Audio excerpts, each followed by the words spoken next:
Olá, meu nome é Camila Tosi Francisqueto e eu, juntamente com as minhas colegas de graduação do curso de Medicina da Unifenas, Camila Duarte Lage e Daniele da Silva Lopes, sob a orientação da docente Camila Saad, compõem a autoria de um trabalho que tem por título Os fatores de risco relacionados ao infarto agudo do miocárdio.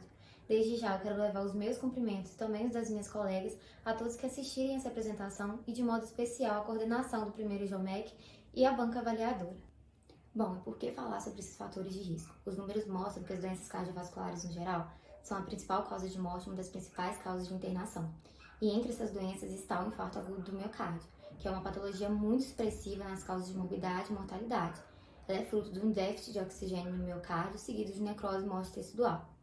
Tendo em vista, então, que os portadores do infarto, eles requerem uma assistência de urgência, desde a suspeita até a minimização desses riscos, nós julgamos de extrema relevância fazer um levantamento dos fatores de risco a fim de minimizar, frear esse cenário.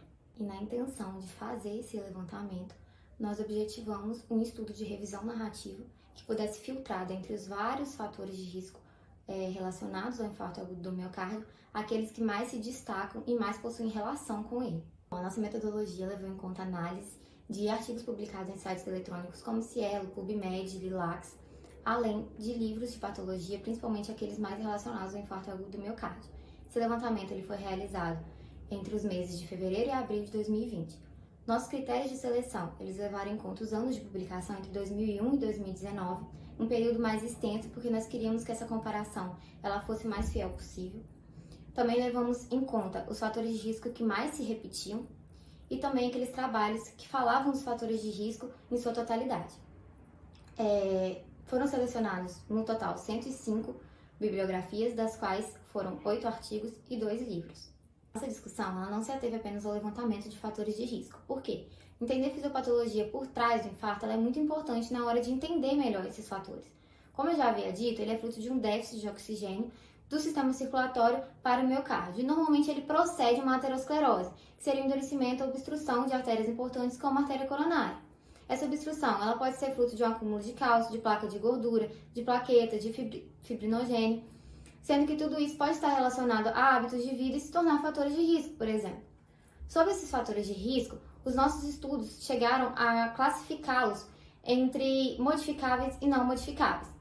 O que seria isso? Os fatores modificáveis seriam aqueles cujo médico e paciente podem atuar, que seria obesidade, sedentarismo, estresse, hipertensão arterial, tabagismo e diabetes mellitus, sendo esses dois últimos os que mais se destacaram entre toda a nossa bibliografia. Dentre os não modificáveis, seriam aqueles que o paciente meio que já traz consigo, que seriam exemplos, a herança genética, a raça, o sexo e a faixa etária, principalmente entre 60 e 69 anos, sendo que esses dois últimos fatores também foram os que mais se destacaram.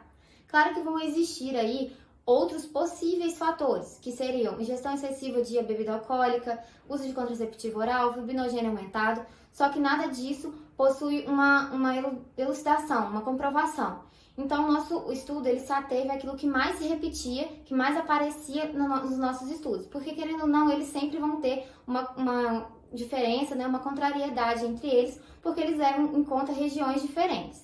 Então, de maneira geral, nós podemos concluir, como já dito, que os pesquisadores utilizaram diferentes critérios, elaboraram gráficos de acordo com os mais variados achados que tiveram, porém, mesmo com essas diferenças, foi possível destacar hipertrofia do ventrículo esquerdo, hipertensão arterial, hipercolesterolemia, tabagismo, pré-existência de diabetes mellitus e histórico positivo para doenças cardiovasculares como fatores de risco para o infarto agudo do miocárdio. Além disso, vale considerar também os hábitos de vida pouco saudável, desde uma alimentação desregrada, com uso de alimento embutido, até falta de exercício físico, principalmente aeróbico, que pode estar diretamente relacionado aí aos fatores de risco do infarto agudo do miocárdio.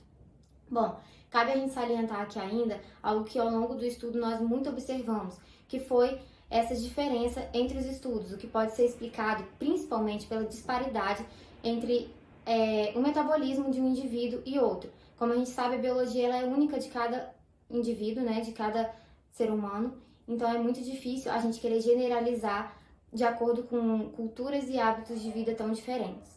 E por fim, foi pontuada aquela bibliografia base que deu embasamento para a construção do estudo. Desde já eu quero deixar o meu agradecimento pela oportunidade e pela disponibilidade que foi concedida a mim durante toda essa apresentação.